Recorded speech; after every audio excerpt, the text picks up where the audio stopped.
SuperTalk Mississippi media production. Have you been seriously injured? Mama Justice is here for you. Our medical team partners with top-notch doctors, surgeons, therapists, and urologists, ensuring a comprehensive recovery journey. If you've been injured, call Mama Justice today. We're here for you. MidDays with Gerard Gibert is on the air. MidDays with Gerard Gibert is powered by C-Spire. Power your home or business with C-Spire Fiber. To learn more, visit supertalk.fm/C-Spire. C-Spire Fiber powers SuperTalk Mississippi.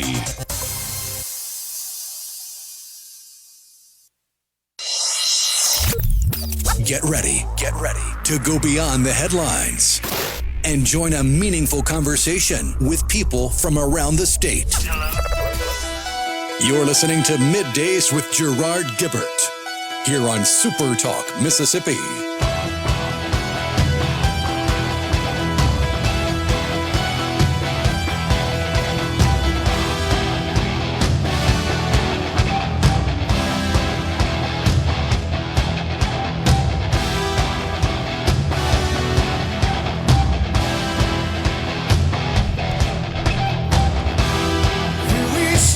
Good morning, everyone, and welcome to MidDays SuperTalk Mississippi.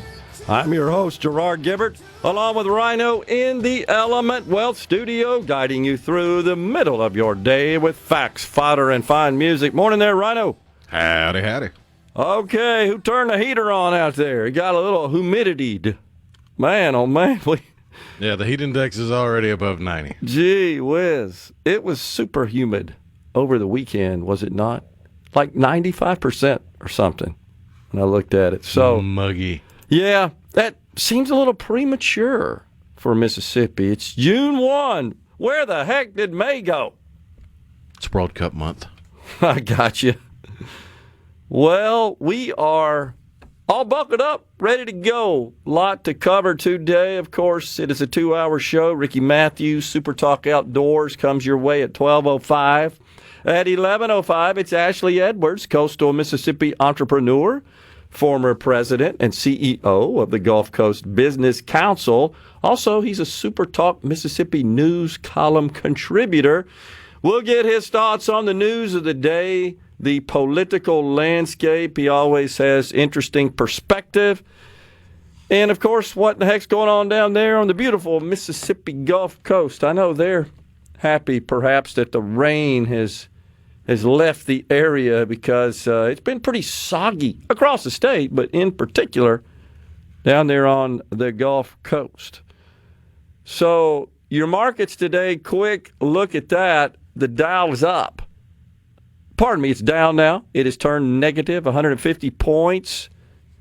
And the NASDAQ also down. So here's what's going on.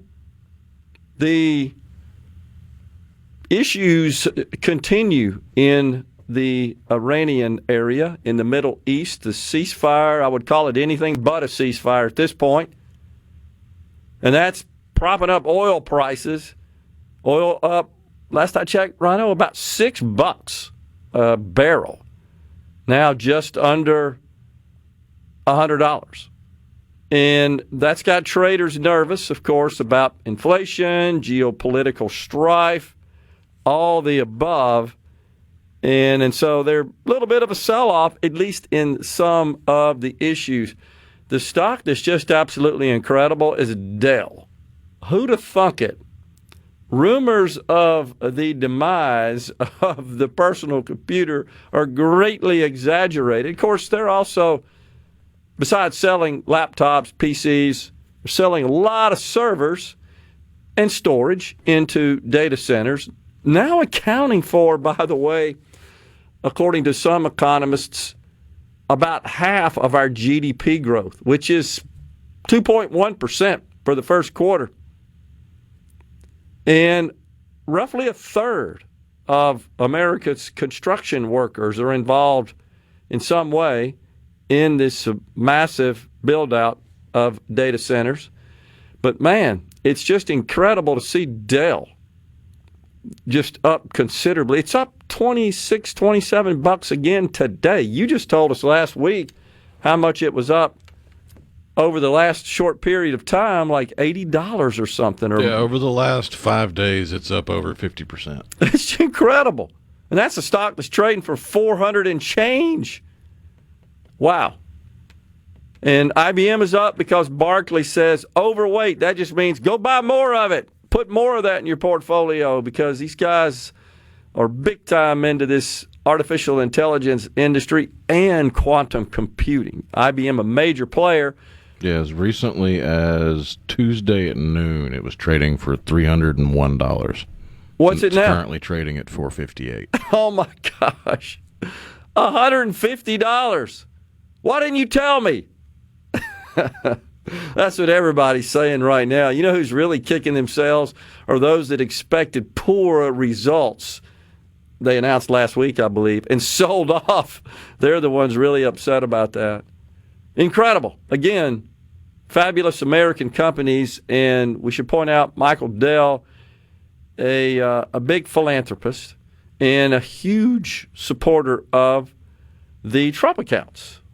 He and his wife, their foundation, committed significant dollars to the Trump accounts for those, I believe primarily, Rhino, is he earmarked it for those who qualify but won't get the $1,000 from government, right? So he's looking for certain low-income people across the country that... yeah, it's all the same zip codes that are eligible for the Trump accounts, but instead of it being born after a certain date, it's all children under the age of 10 living in those zip codes are eligible for, I want to say it's $250.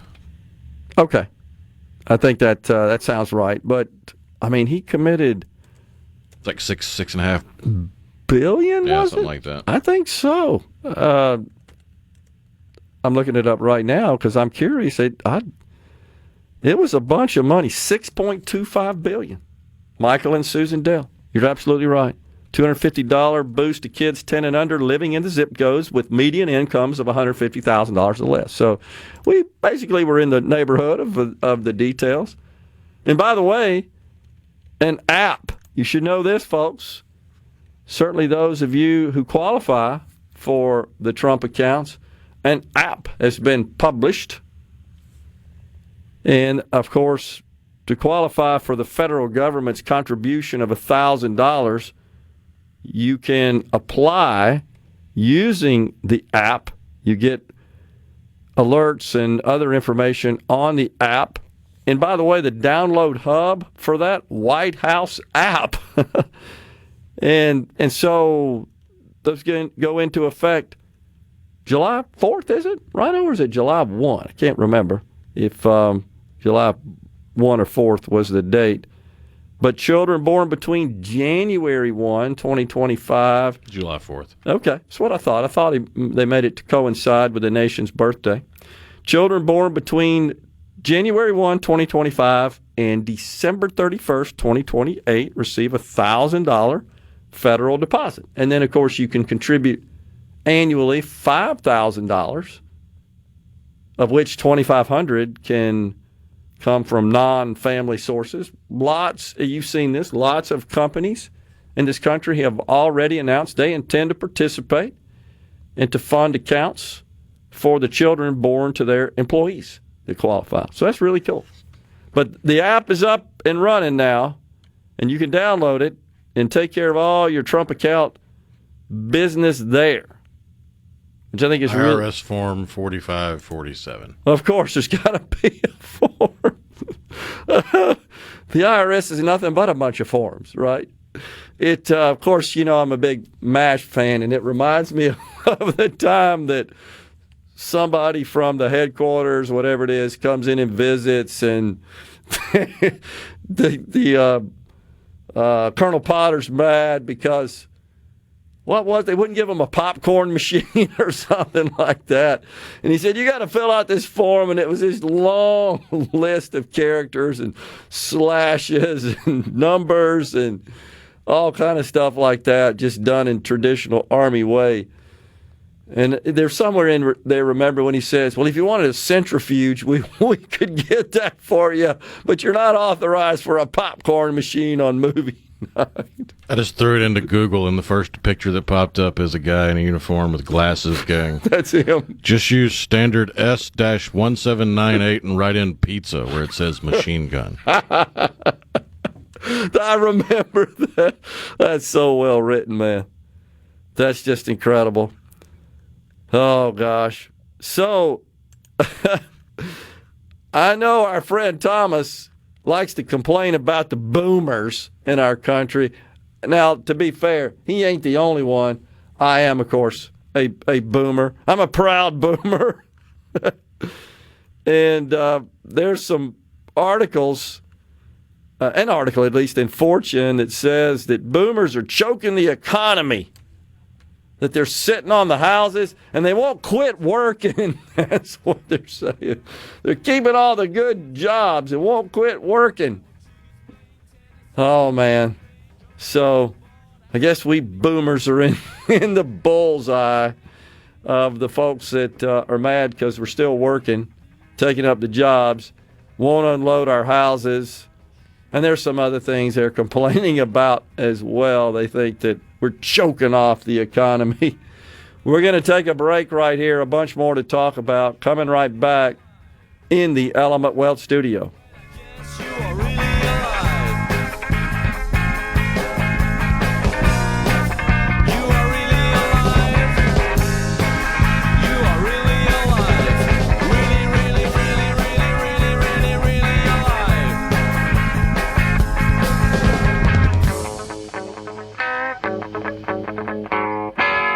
TrustCare is a proud sponsor of...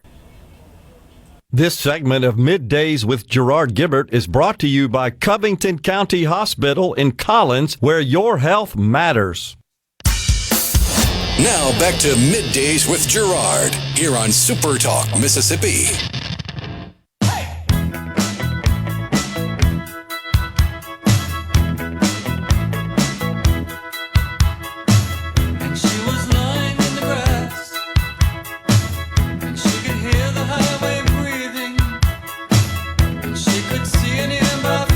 So just to get you up to date, what's happening in the Middle East is Israel is expanding its war operations, actually, in Lebanon, targeting Hezbollah posts. And that's got the Iranians all mad. But did I see, Rhino, a report that whomever the heck is the head running the regime, like, abruptly resigned from that post? In Iran, we're talking about. So it's really hard to track status of the situation. Yeah, it was Iranian President Masoud Pezeshkian. Okay, out. Or Pezeshkian. Yeah. Submitted a letter of resignation to the office of the Supreme Leader yesterday, citing his exclusion from major decision-making processes and the total takeover of government affairs by the IRGC. Whatever in the heck that means, right? Because it's been difficult to determine who exactly is in charge. Really hard to tell. I mean, from everything I understand about it, it is the son of Khomeini, Mojtaba, I think is his name. Yeah. And he's technically been in charge the whole time. He was hospitalized for a long time. I think he's currently out. Okay. But I think he's the one that they've been negotiating with. And from my understanding, in Iran, the president was kind of like a figurehead. That he had some power, but the IRGC pulled the strings. And his resignation now is him just coming out and going, I have zero power at this point. They're not letting me even at the table. Yeah. It's interesting, though, isn't it, the way all that's just panning out, because we don't know who's in charge. I don't know who's in the heck's making the decisions. It's got to be confusing even for our administration with all the intelligence they have. It's borderline anarchy. Honestly. And as the internet's coming back up over there in patches and in limited locations, you are getting more and more video of the initial assaults, the initial airstrikes, and a lot of the unrest that was in response to it. Yeah. Here at home, Americans are falling further behind on their credit card bills. $1.25 trillion of credit card debt. Wow. And the percentage of those balances at least 90 days delinquent rose to 13%. Not by 13%, to 13% in the first quarter. That's the highest level in 15 years. This from the Wall Street Journal, and they've got a couple of real-life examples. Here's an individual that has a $194,000 salary, but a credit card balance of $15,000. Says she can afford the $572 monthly minimum, but with a 26% interest rate, you're mostly paying interest. Wow. So lots of examples of people that are fairly well compensated. Certainly, in that case, that's a salary that exceeds the top of the middle class, the way the income range is calculated for someone in the middle class. So this is certainly getting to be a problem now. This past weekend, Kevin Hassett, he works there in the White House advising the president on economic matters, the Council of Economic Advisors.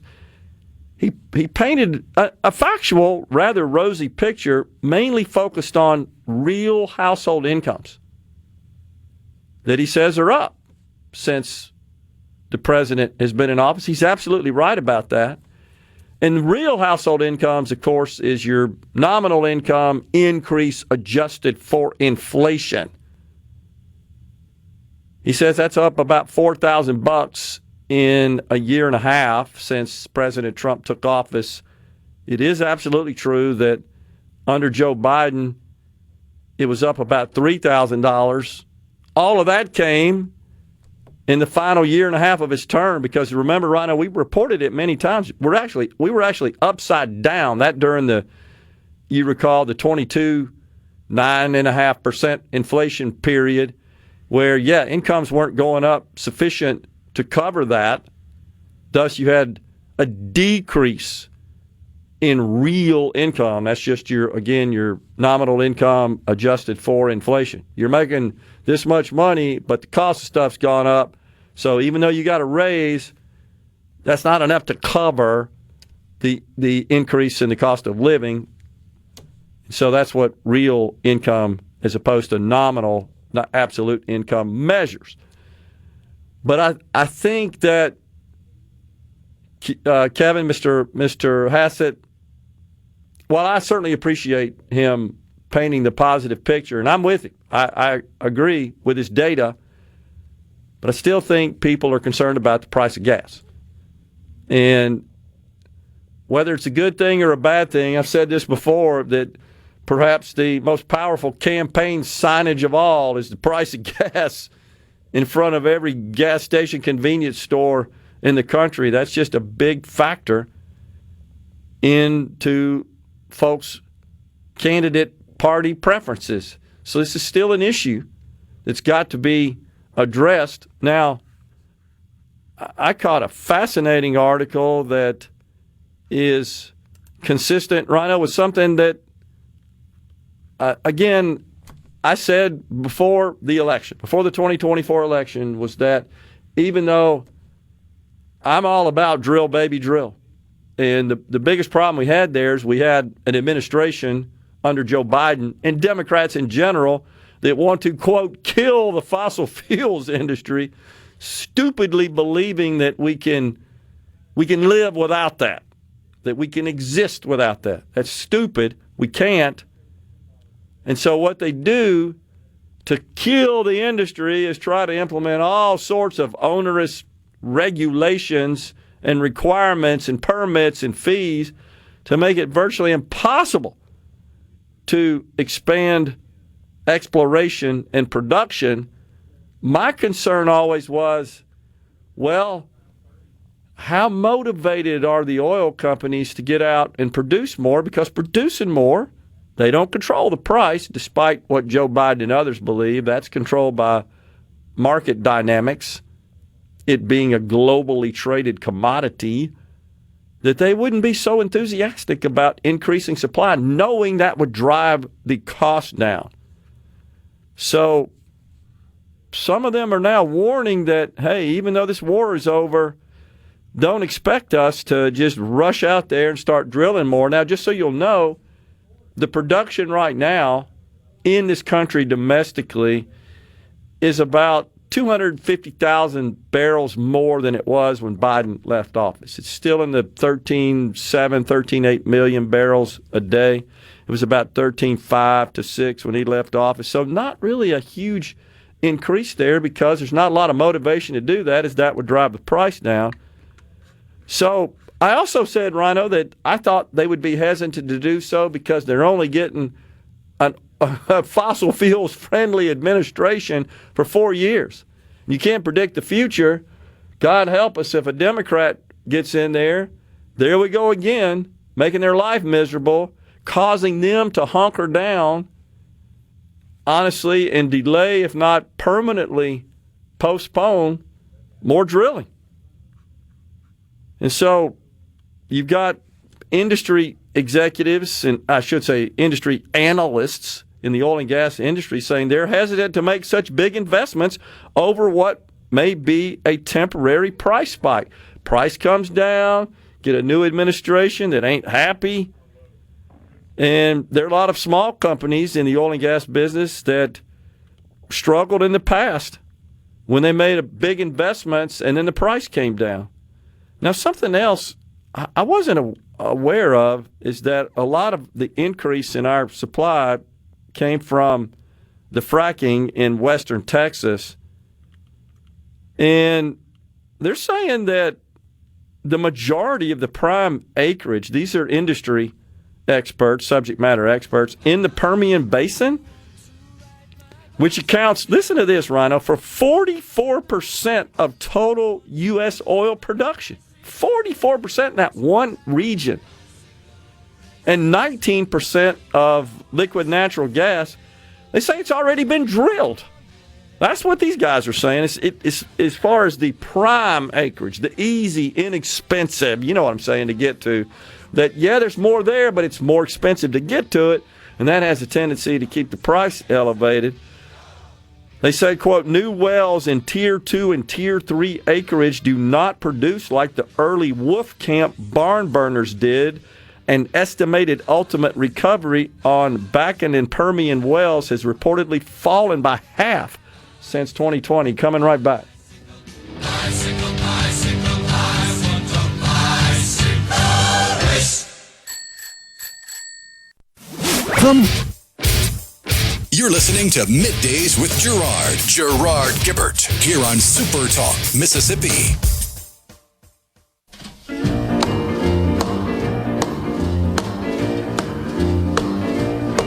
Well, bless my soul, what's wrong with me? I'm itching like a man on a fuzzy tree. My friends say I'm acting wild as a bug. I'm in love. All right, so Rhino, get us updated on the baseball. We were just talking about that over the weekend, of course, at the D1 level. Mississippi State, Ole Miss, USM, Southern Miss, all playing in regionals. The outcome at this point is Mississippi State, Ole Miss won their respective regionals. Yeah, the Magnolia State hosted two regionals, one in Hattiesburg, one in Starkville. The Golden Eagles bowed out of their regional. State won the Starkville regional. They'll be headed to Athens to take on the Georgia Bulldogs. And Ole Miss held on and won the regional out in Nebraska. And they are currently waiting on the results of the rubber game for Auburn. If Auburn wins, then the Super Regional will be held in Auburn. If Auburn loses, the Super Regional will likely be held in Oxford. Yeah. So, you know, the Rebel fans are going to be watching Auburn's game to see what happens there. And then several teams that were hosting got put out, and that's got eliminated. That's highly unusual. Number one seed in the country, UCLA, got walked off. That was incredible. Just incredible. What really is unbelievable is at UCLA, I was thinking about this, watching that game yesterday. I watched them versus St. Mary's. And it's a small park, not, a lot of people there. And my wife reminded me that when Ole Miss traveled out there 15 years or so ago, I think in a regional, that a lot of fans traveled with him from Rebel Land, and they were the typical rowdy SEC fans. And some of them got escorted out of the stadium. You're just being too rowdy. We don't do that here. Like, what? It's baseball. Of course we do that. But it's a very small stadium, as you saw, not a lot of room in foul territory. How many dang crashes did you see of first baseman, right, left fielder, the guys on the lines, third baseman? Not a lot of room. They get started at, oh gosh, and couldn't make catches because it's right there by the fence, even though it's padded. Just small area. But I guess what's amazing about that is huge school. Probably got 40, 50,000 enrollment there at UCLA. And number one seed in the country with this little bitty park. Just doesn't have the interest. But you're in California. There are 39 million people in California. You could probably find 9 that you could put on the field that would be as good or better than anybody. And they've got a legacy. USC does. If you've ever looked at that, they've won national championships in baseball in the past. And it used to be where UC Irvine, Pepperdine, all those schools were big time, always regular contenders in postseason. But it seems like of late it's mainly been UCLA. Really good baseball, but that's just incredible. So they go down. Interesting. Going to be an interesting weekend with the Super Regionals, and then on to Omaha. We'll see that the Bulldogs and or the Rebels can make their way to Omaha to participate in the College World Series. On the C Spire text line, Johnny in West Point says, hey, we can't quit working because the younger generation doesn't want to work. They feel like they're too entitled. Tim from Tupelo says, Gen X here. Let's see, that was Boomers 64, I think it's the final year, and then Gen X succeeded Boomers 65 through 80 or something like that? Yeah. And so Gen X here, raised on hose water and street lights. Good for you, Tim. Me too. Yeah, we never thought about that. I know all my fellow boomers out there certainly remember that, and that continued at least into the Gen X generation. Let's see here. Let's see what Joey the Trucker says. You know what just doesn't take? I hate it for some reason. The people over there, but talking about in Iran, but the ones that's supposed to be running it, Iran, are liars until you take the whole thing out. It ain't going to quit. I hate if Republicans don't get up all off of their tails. They're going to lose issues on the counter of the gas. I think he's talking about on the price of gas, at least the fuel and then the grocery. I agree. Certainly affordability. I suspect, Joey, you were using your dictation on your phone for that one, so I apologize if I messed it up. But, yeah, I agree that affordability and inflation and the price of gas, groceries will continue to be the top issue, I believe, in the midterm. So I'm optimistic that, again, as I've said many times, we can get this thing behind us and move forward and start to see prices decrease. Thomas says, boomers aren't keeping jobs. They're investing in companies that hire cheap labor. Wrong. Totally wrong. Price ground beef lately, he says. Also, a rather ominous warning talking about the price of gas from the Exxon CEO. He says, and I've seen other reports on this, so this is the first time I've seen an oil company executive weigh in on it, and that is that we're draining our inventory levels, our reserves. So we're producing every day, and then, of course, we stockpile, store that, we release that to the market. And you remember when the president was inviting other countries to come in, hey, look, we've got oil, we'll sell you. Well, that was coming out of our reserves. That wasn't like excess supply. It wasn't It wasn't excess production because we don't produce enough to meet our demand on a daily basis. But the Exxon president says we're approaching unheard of inventory levels. I mean, really, really low levels. You can debate whether that's going to hit those really low levels in 2 weeks or 3 weeks. Once you get to that point, then you'll see prices shoot up. This is what really bothered me is when he said you could see the global price of oil at 150 to 160. Man, that would be an 80% increase, if I did the math correctly there. He said, I think crude is at this 90 to 110, wherever it is, for the last 6 weeks, has really been mitigated by running down inventories. That can't last forever. Wow. So we should be vigilant on that. That would not be good, certainly for Americans from a cost of living perspective and an inflation perspective, but it would also not be good from a political perspective. On the C Spire text line, when Hassett was asked about people being late on credit card payments, he responded to not worry that the credit card companies will be okay and that they aren't in trouble, which completely ignored the consumer aspect of the problem. I saw that as well and was a bit disappointed in that response. So if gasoline prices on the C Spire text line are affected by oil because it is a traded commodity, how come cotton shirts and jeans don't go up when cotton goes up? Well, I don't know that that's the case. I've priced some cotton goods lately. Seem pretty expensive. Now, I don't know what the price of cotton is right now. I don't track that. I think that all depends on the speed of the market. Like your price on a shirt or jeans is based on the cost of buying that shirt and jeans plus whatever markup they put on it.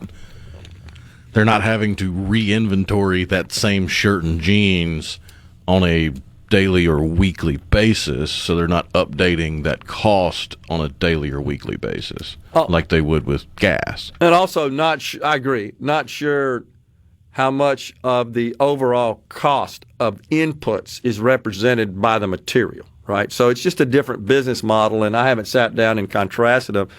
But on the C Spire text line, gasoline goes up overnight, jeans and shirts do not, nor does the price of the oil on the shelf. Well, I don't know what you mean by the price of oil on the shelf. Like lubricating oil. Oh, okay, I got you. Yeah. And again, that's the speed of the market. They're not having to restock those shelves of lubricating oil nearly as fast as the gas station is having to stock the tanks of gas. That's right. The turns, the inventory turns much more rapid on gas, oil, petroleum products. Now they're drilling horizontal. It's slow and expensive, says Jerry in Waynesboro, but return is up to 5x. Instead of straight down in the zones, they're drilling horizontal, more pipe in going sideways. Well, I thought that's sort of what fracking involved, right? To some extent, it does. Besides being able to break through the sands, that's kind of what the fraction, can't remember the technical term for it. Has the U.S. oil reserves ever been replenished since Biden was in office? They have not. They weren't at maximum levels when he was in office. They were close, but they have not. The president has drawn down on those supplies. As I recall, Rhino, the total capacity for the Strategic Petroleum Reserve is $700 million and change, and I think we're down to less than half of that right now. Last I checked. That's based on some releases, of course, from Biden, which didn't accomplish anything, and a little bit from the president. But the current status is, last I checked, was less than half capacity. And that's concerning. And it would not be good to replenish now, certainly, at the elevated price. But I do applaud the president.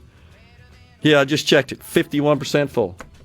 I do recall the president replenishing or buying more for it when the price was depressed. Coming right back.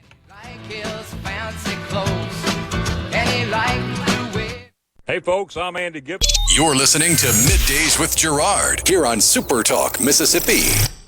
Hold my hand. Ooh, baby, it's a long way down to the bottom of the river. Hold my hand.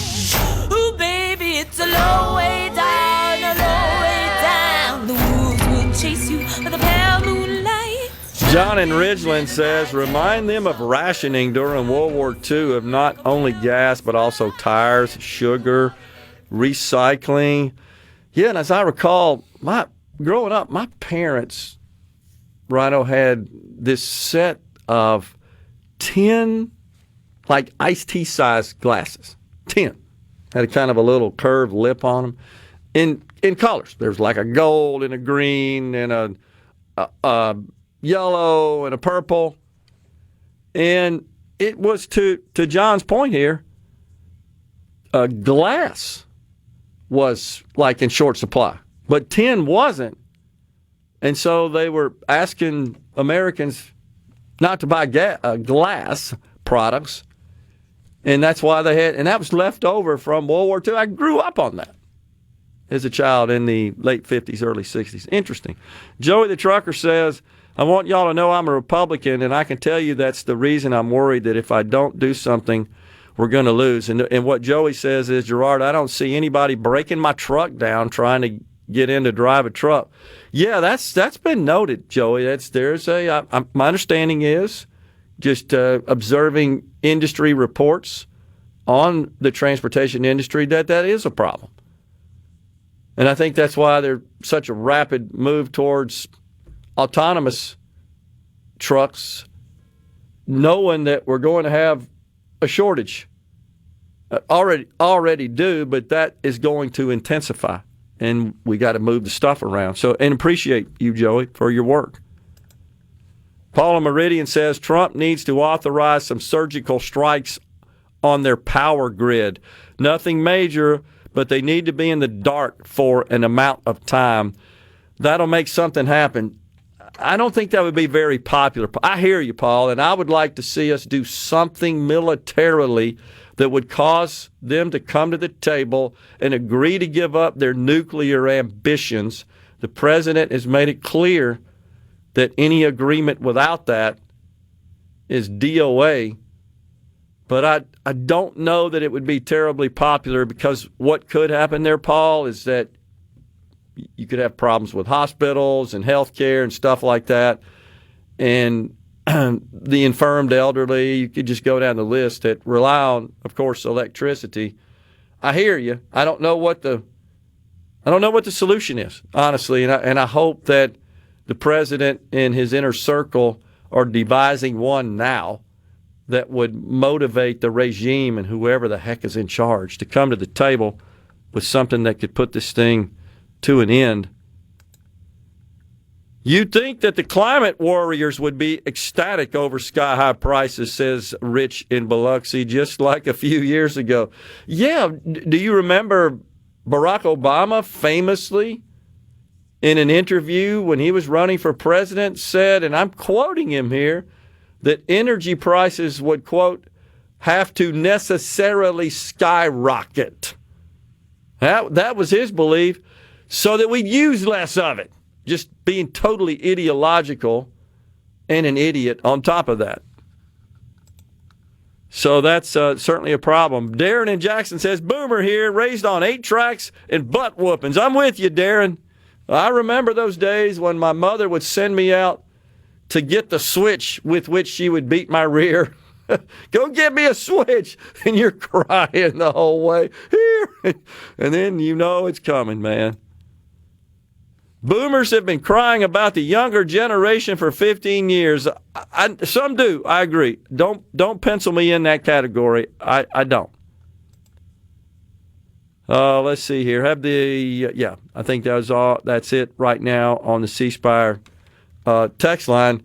And I know that somebody down here said that, hey, the price of gas, it's a total ripoff. I'm looking for that particular quote down there, Rhino. I don't see it. And anytime I see that, I always think about people on the left in this country that are always complaining about the amount of profit generated by corporations, businesses. And so I got curious on the break and just did a quick review of ExxonMobil. They're the largest in our country. They're trailing 12 months revenue of $326 billion, a net income of $25 billion. So that's about 7.5% Do you think that's a ripoff? It's a serious question. I'm not trying to be condescending about it, just curious. Because if you think that's a ripoff, then you really got to think that graphics processing units are a ripoff. Because, man, NVIDIA makes about 40% on the bottom line. They make more in a quarter. It would take Exxon 2 quarters to equal NVIDIA's 1 quarter. Interesting. No, pardon me. Exxon's 1 year. They make twice as much in a quarter at $53 billion last quarter than Exxon makes in a year at $25 billion. On less revenue, by the way. We're going to take a break right now. Jeff in Carrollton says, yes, boomers are still working and paying into Social Security. I hear you, Jeff. I hear you, man. We're coming right back with Ashley Edwards after Fox News and SuperTalk News.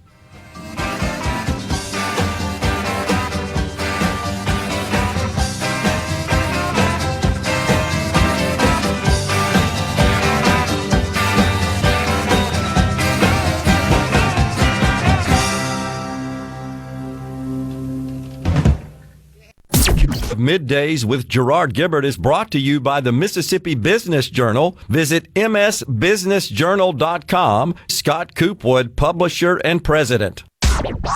And now, another hour of the talk that keeps Mississippi talking. Middays with Gerard Gibert. Begin your transition now. Now on SuperTalk Mississippi.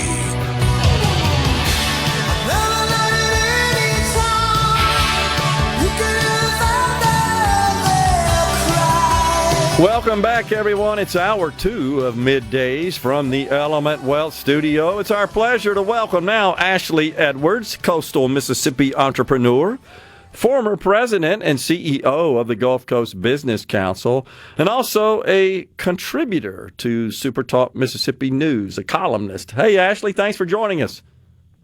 Hey, good morning, Gerard. Thanks for having me today. You bet. So you hadn't been on in a while, man. We got a lot of stuff to catch up on, but let's kind of get your thoughts on the current political landscape. You've probably heard us this morning talking about this entire affordability issue, which, of course, is top of mind to Americans. And though the president is bound and determined to rid the world of the nuclear threat from Iran, it is imposing financial hardship, as you well know, with Americans falling behind on their credit card debt and just struggling to make ends meet. And it just is going to enter into the midterms. Look, I don't think there is any bigger issue in the country right now than the affordability crisis that we find ourselves in. And, look, I think it's unfair to try to suggest in any way that affordability crisis is solely as a result of what's happening in Iran or in the Strait of Hormuz right now. We've been in an affordability crisis during the Biden years. We find ourselves in one now. Does it exacerbate it? Absolutely. But there's no question it's going to have incredible impact on what happens politically, both in the midterms in 26 and certainly in 2028. There's nothing in America that can move the political winds like the impact to the pocketbook of the average citizen. I would argue that in the 2024 presidential election, there are a lot of political pundits out there that get it wrong. They like to look at this deep analysis of policy positions. And I would argue to you that the 2024 presidential election hinged more on the cost of a dozen eggs than it did on deep political philosophy among the political parties. The likelihood is that 2026 will be the same story. I think Donald Trump understands that. I think that's one of the reasons that you see him pushing so hard to try to bring a close to the war going on in Iran with some sort of a deal. I'm very skeptical about whether he's going to be able to reach that deal, but I'm hopeful that he's successful in that. I totally agree with you, and I also think that this thing extended longer than he anticipated. I mean, he told us, what, 2 to 4 weeks, and, of course, we're way beyond that. And it seems like that we always tend to underestimate the will and the resolve of the folks in the Middle East. They're just evil. They don't care. They don't value human life. So, those are expendable and acceptable losses as long as it achieves their little short-term and long-term goals, which only benefit a few. But that's how those countries operate. They're not democracies. They're not of, by, and for the people like we are, despite their best efforts to try to tell us by gaslighting us that they are. It's going to be an issue, though, and I agree. I think that's why the president's trying to rush it up. Well, there's no question. And look, I think anybody with common sense can understand the basic premise of what Trump is doing. There's no thinking person should believe that Iran needs to be a nuclear-armed power. That would be devastating for the world's security. That being said, I think that Trump certainly underestimated the enemy here. I think part of that was fueled by the relative success that he had so quickly in Venezuela. Trump is a transactional guy. He's a guy that comes from a transactional culture. I mean, Manhattan real estate is the epitome of that. And he goes into every situation believing that the adversaries on the other side of the table are the people like he has experienced in his life, that they're people that are always looking to make a deal. I think when you're talking about the mullahs in Iran, you're dealing with a different culture, a different set of people, a different philosophy. And these are people, I think, that play at the idea that they're willing to make a deal. But these are people who are fundamentalists. They are, when they say death to America, it's not just political marketing. They really believe that stuff. And, they are not looking to make a deal. They are looking to create chaos, to create destruction. And every day that they continue to keep the Strait of Hormuz closed, that they continue to send the world economy into chaos, they are accomplishing their goals. Yeah.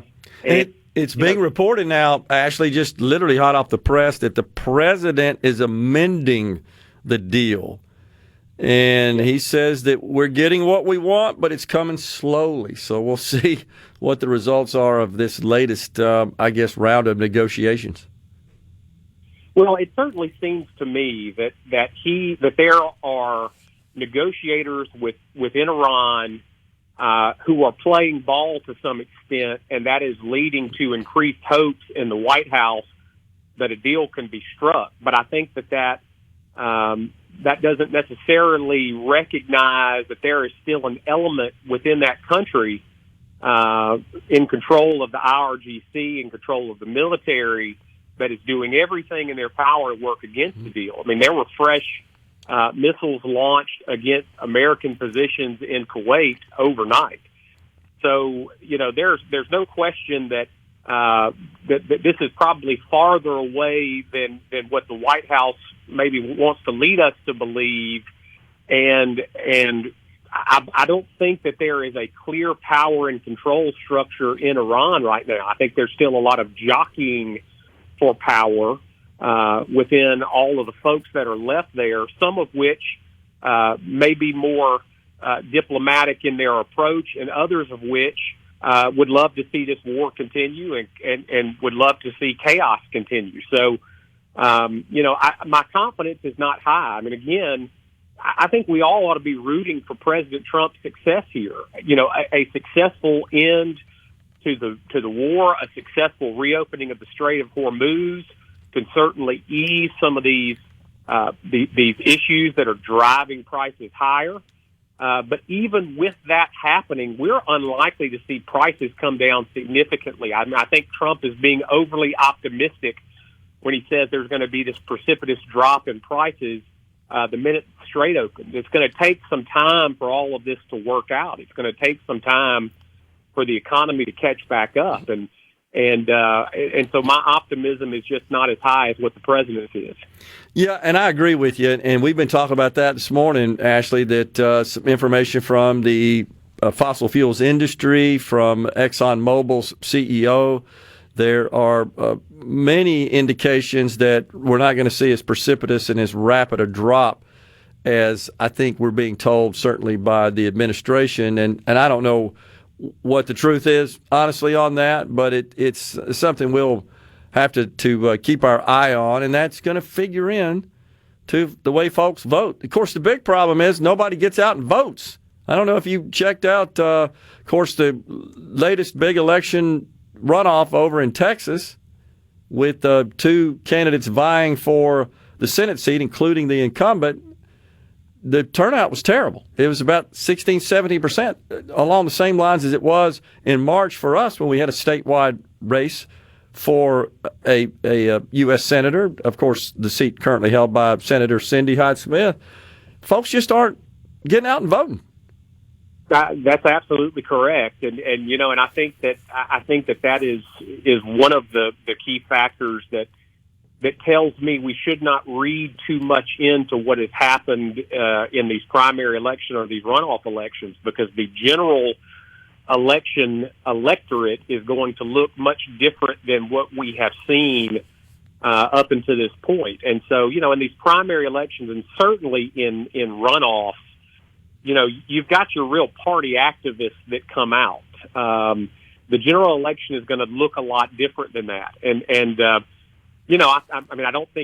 don't think I'm making headlines here by saying that the Republicans are likely going to be in trouble in November, as would the Democrats, frankly, if they were the party in control now. But historically, that's the way it works. Absolutely. The party in control is going to take the lump for the current economic situation. And I think you see a groundswell happening. I'm in Atlanta today. Of course, election season is in full swing in Georgia. The statewide elections for United States Senator are all happening concurrent with the 2026 midterms. And, you really can see the tenor of what's happening in the country when you look at some of these states. Oh, yeah. At these big Ashley, we got a break. Can you hang with us for another segment? Absolutely. Ashley Edwards, we're coming right back.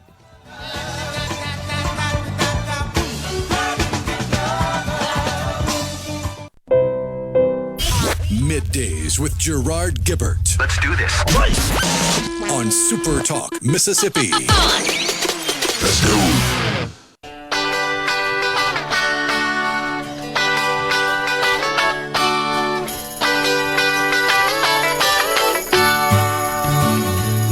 Well, it's all right, riding around in the breeze. Well, it's all right, if you live the life you please. Well, it's all right, doing the best you can. Well, we're back with you in the Element Well studio. We've got Ashley Edwards. He's the former president, CEO of the Gulf Coast Business Council, and an entrepreneur, contributes to SuperTalk Mississippi News.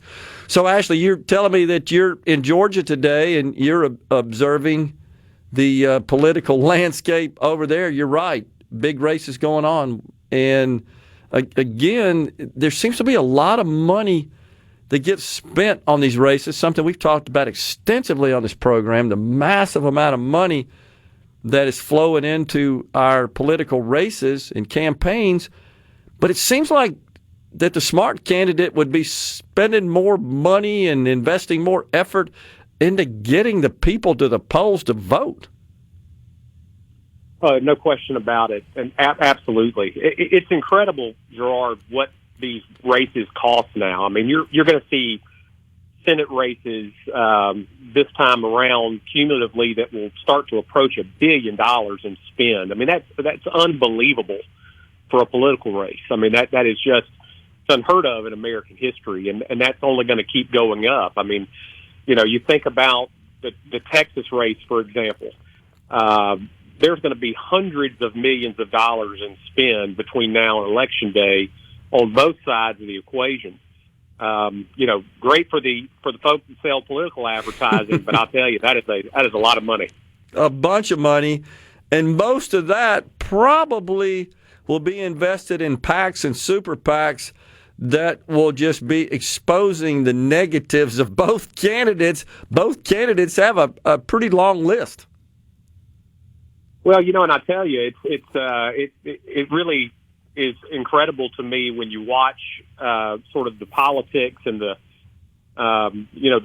political landmines that constantly pop up, that anybody would want to subject themselves to this in this day and age. I mean, it takes a special person who will put themselves forward for political office, but it's going to continue over time to drive good people out, and what you're going to have left, are not necessarily going to be the best choices. I mean, so it's a tough situation we find ourselves in, but I think this midterm cycle is going to be interesting. And look, let's say, for example, that the Democrats do take back control of the House of Representatives in Washington. I think the Senate is going to be tougher, certainly not impossible, but it's going to be a little bit of a tougher sled.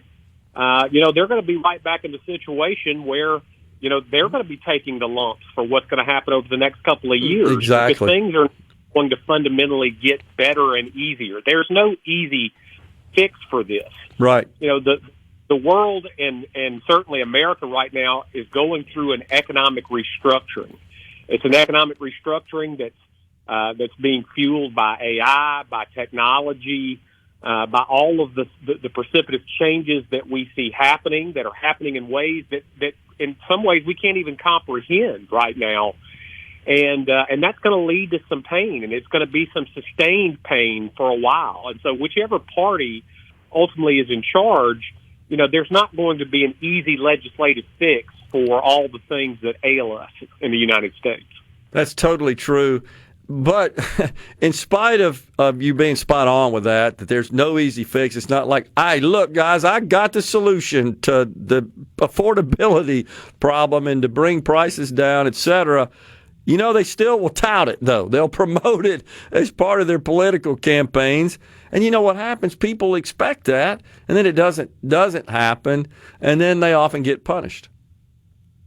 Well, for example, I was driving down the interstate this morning, and I was just noticing all the truck drivers that are, taking their goods for delivery, and you think about the trade, logistics, and transportation sector of the economy that is so affected by the fuel prices that we have right now, by the price of oil. This only pushes it closer to things like electrification and autonomous driving. We could wake up in 10 years, Gerard, and live in a country in which there's hardly a truck driver left employed in the economy. And you think about the reverberations of that as it relates to the employment sectors, as it relates to incomes, the ability for people to continue to survive. Those things are going to be on us, and they're going to happen so quickly over a decade that, I think it's going to be difficult for us to comprehend what the world is going to look like in, say, 2035, 2036. And that is going to lead to a lot of pain for a lot of Americans because this economic restructuring that's going to occur, and there's no party that's going to have a monopoly on solutions for that. It's going to be a very difficult time in the United States, and I think it's also going to fundamentally change our politics. I mean, the things that we're talking about politically today will not be the things on the front burner in 10 years. Totally agree. And look, your projection with respect to autonomous vehicles, I think, is absolutely spot on. I actually think we're headed for a point. It's maybe 25, 30 years from now where it might be illegal for a human to drive a vehicle in this country. I think that's very likely. Yeah, I think you're absolutely correct about that. I mean, it's, and you think about it from the perspective of the companies, the business interest in the world economy. It's going to lead to some revolutions. It's going to drive the costs of doing business down tremendously.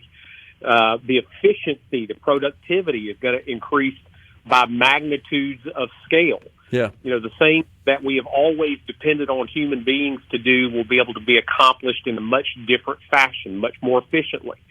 That's going to lead to good outcomes for consumers on the consumption end, but it's also going to lead to a lot of pain for people who have historically depended upon jobs to pay the bills to do these things, because a lot of those jobs are going to be eliminated over time. And right now, I don't hear either party really talking about solutions for that. I mean, you've heard guys like Elon Musk talk about things like universal basic income, almost as if it's some radical thing. Those are going to be the kind of questions that we're going to be faced with, because the United States is going to quickly find itself in a situation that says, we've got half of our workforce that doesn't have the ability to be retrained into the jobs that are available. Yeah. The jobs that are available are going to shrink in a way that's just going to make our heads spin. How are we going to be able to make sure those people can continue to live? I mean, that is going to be a fundamental question of politics in the coming decades. There's no doubt. And, in spite of all this technology, all this automation, and all the hyperbole about AI replacing jobs, still in this country today, we have 7 million open jobs. No question. Yep.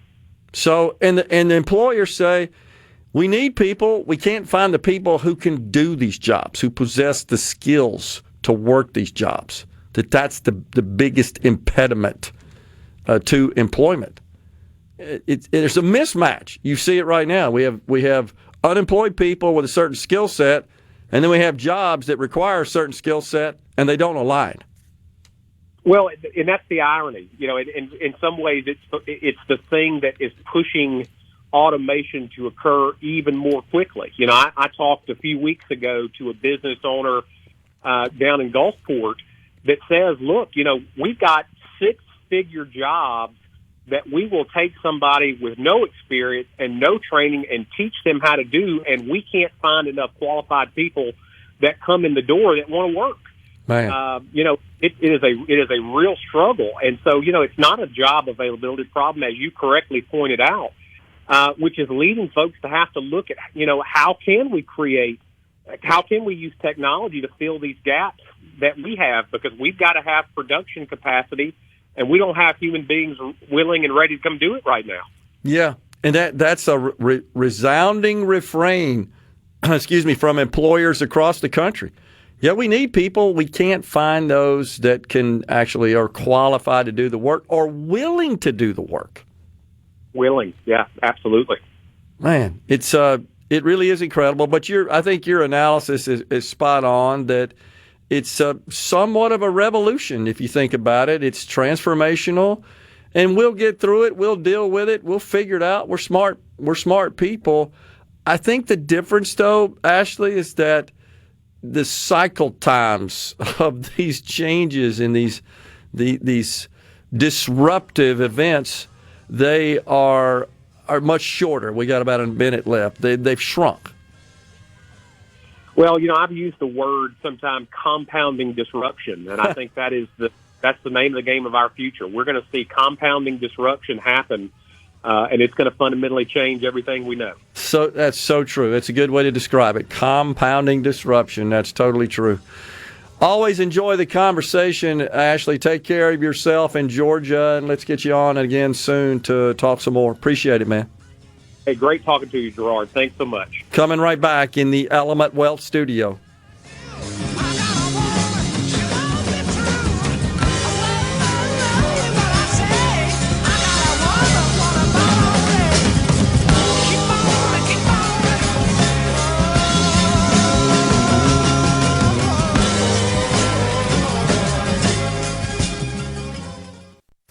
From the Curve is with Gerard Gibert. It is on SuperTalk Mississippi.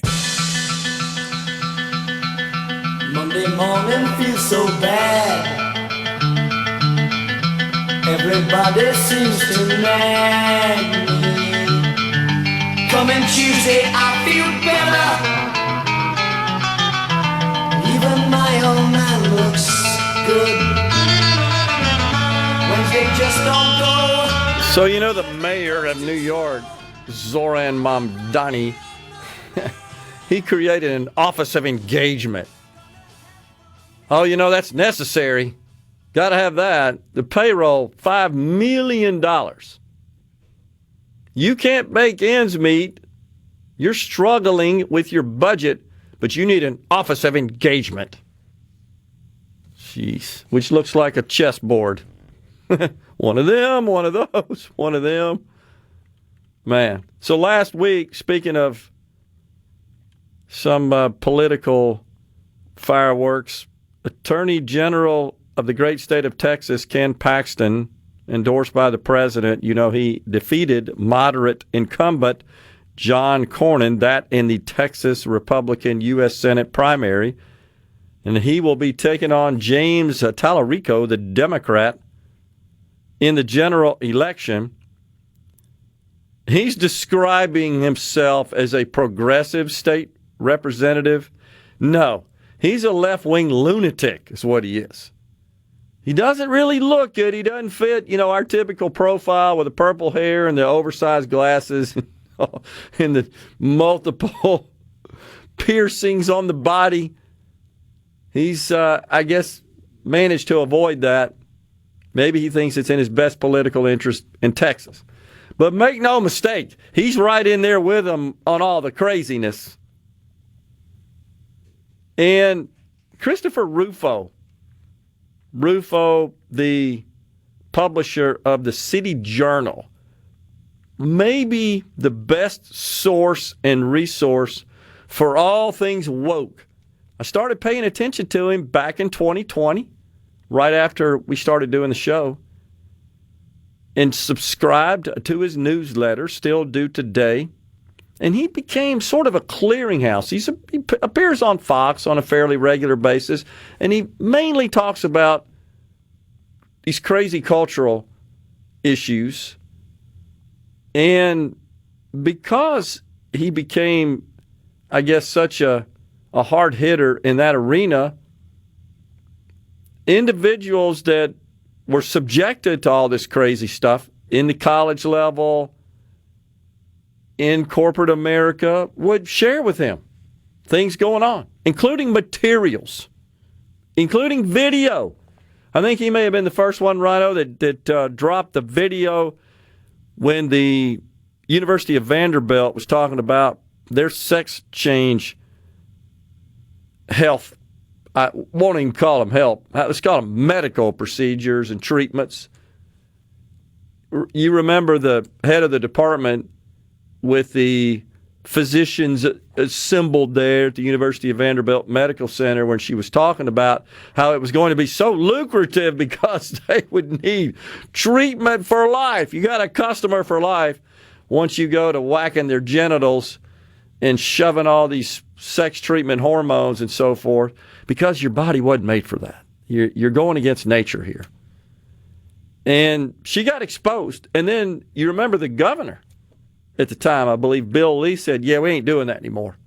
And I don't know what legal apparatus they used to shut that thing down, but it was Rufo's. The state passed legislation banning it. Okay. And it was Rufo, however, that exposed that. But where I'm going with this is he talks about Paxton, and he says, yeah, he has a troubled past, corruption, marital infidelity. But he said, I worked with him in his office when he became aware of the Texas Children's Hospital. We talked about that one on the show after I received Rufo's newsletter, where, he had some recordings of physicians at the hospital talking about their program.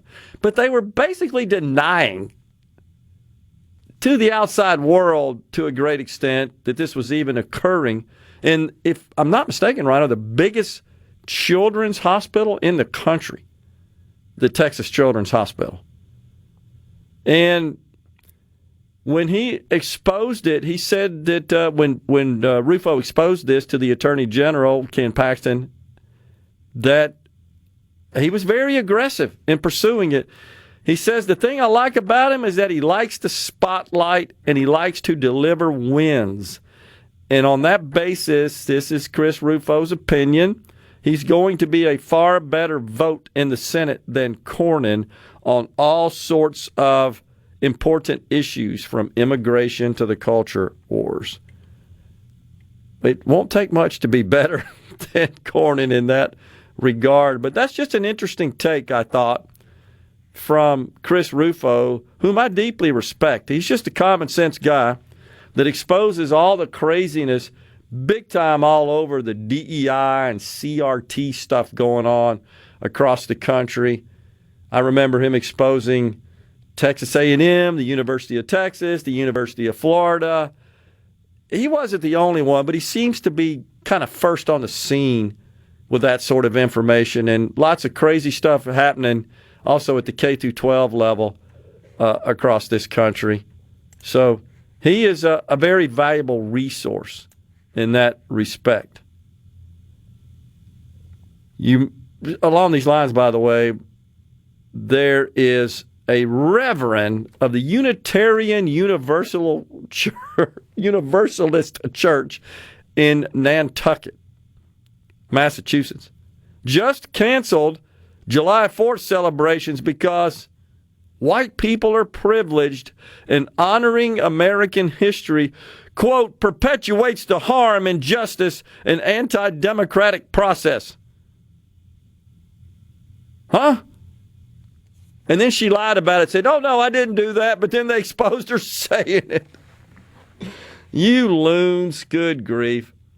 It's just so crazy. Let's see. What else do we got here? Paula Meridian says, Elon Musk said the entire inventory for the first 2 years of their robot production will go back into their own factories as workers. Wow. Not surprising whatsoever. He is making tremendous advances in that arena. He also, you've probably seen, maintains that we'll all have our own personal robot one day. It's kind of his prediction of the future. Iran poses no threat to the U.S., and it was asinine to further wreck our economy going to war with them on the ceasefire text line. I think that's consistent with the sentiments of many in this country. I think if we can, in short order, rid the world of Iran as a nuclear threat, it will have been worth it. If that endures and continues for a protracted period of time, it calls that into question. Secretary of the Treasury Scott Bessent, this from Jerry in Waynesboro, said a nation that cannot manufacture, mine, ship, or refine its needs gradually cedes its strength and sovereignty to others. That is a dangerous dependency for any country. It is an unacceptable one for the United States of America. I agree with that to some extent. I think that we just must keep in mind that the only way we're going to be able to reshore without prices spiking of much of what is manufactured that we consume in this country is through automation. It is through robotics. It is through AI. And you know what powers all that, of course, Rhino? It's rhetorical, I know, but that would be data centers, of course. Which is why, by the way, there's one of the reasons there is a huge demand. That is one of the drivers of that, is automation of the traditional factory, the distribution process. Industries that in the past were extremely labor intensive. It's labor that drives the price up. Speaking of which, the automobile industry is really concerned. They say that there are 1.5 million buyers that have essentially been lost. That's what the industry is saying, and they're not sure that they're coming back. And that is a concern. Great article in the Wall Street Journal about that. I think it was last week. 1.5 million buyers. And they go through the math on that and how they came up with it. But there are certainly concerns. I mean, one of those, of course, is the cost of vehicles, especially a new vehicle, is just extremely high. And then you layer on, I know something that gets talked about and we get texted about on the show all the time, is the cost of insurance, and now, of course, the cost of gas. And so the operating cost are also very high, while at the same time, the actual cost to purchase a vehicle. They say 1 million prospective buyers have defected from the U.S. new car market since the start of the decade due to high prices and economic factors. Interesting. Certainly a problem.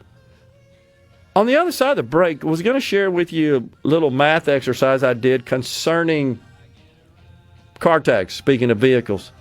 The ad valorem taxes, the personal property taxes, that's what you're actually paying when you buy your car tag, and how that shakes out. Coming right back in the Element Well studio with final segment on this Monday.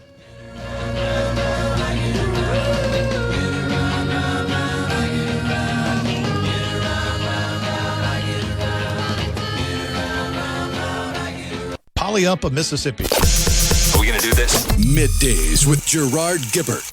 Keep rolling. 3, 2, 1. On SuperTalk Mississippi.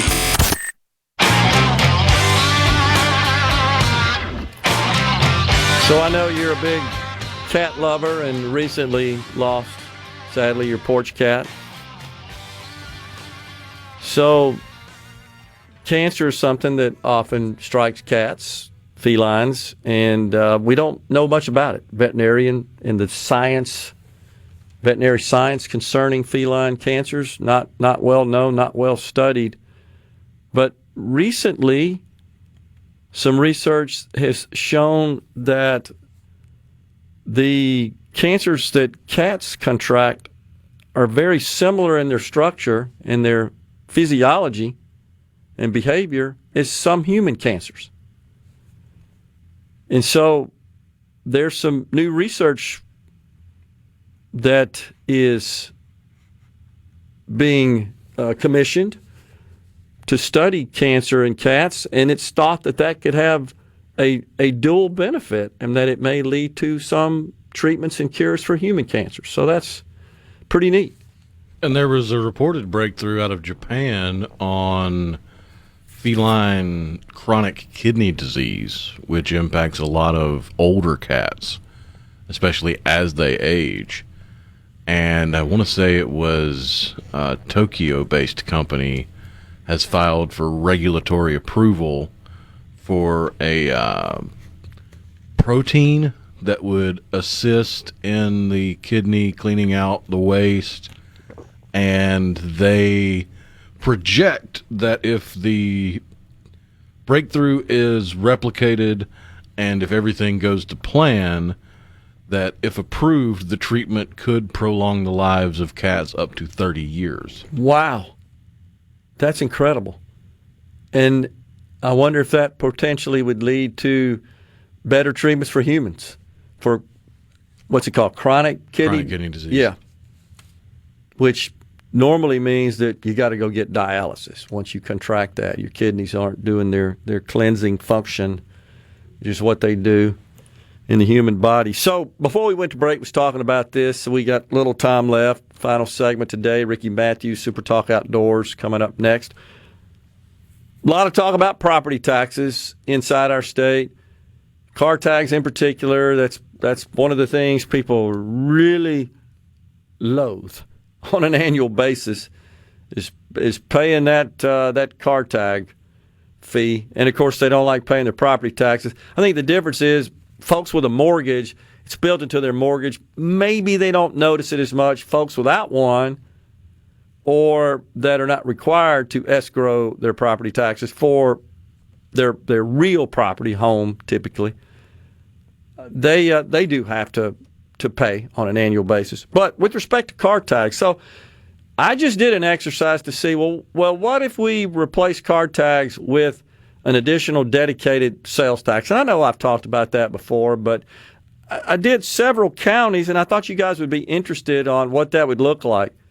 And I certainly appreciate that a lot of people out there would say, well, let's just cut spending at the school district, because that's where most of your property taxes, even on your vehicle, go, about 55%.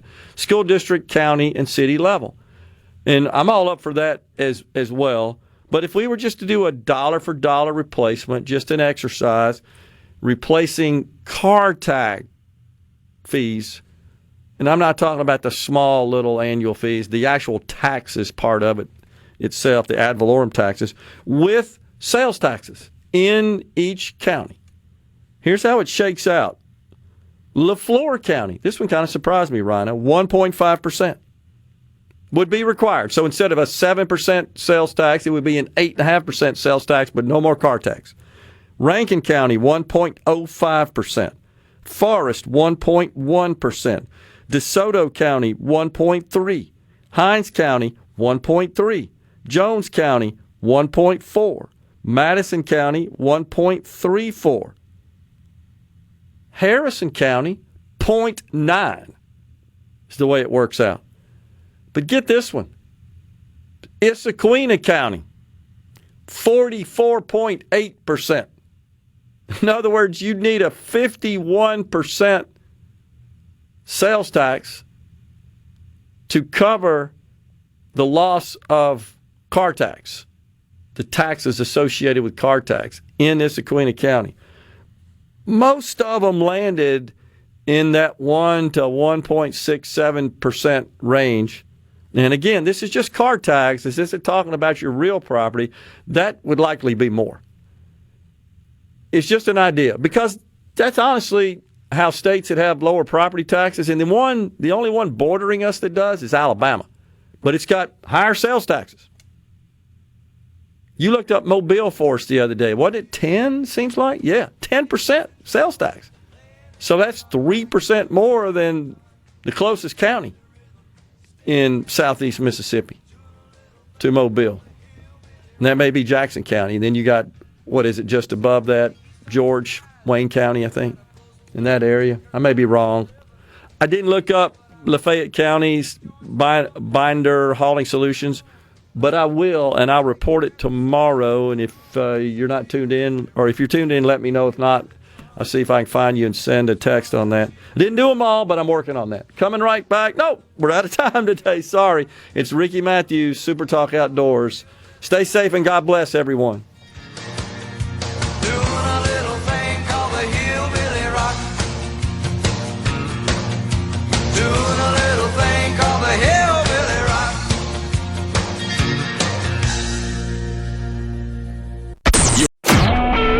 SuperTalk Mississippi Media Production.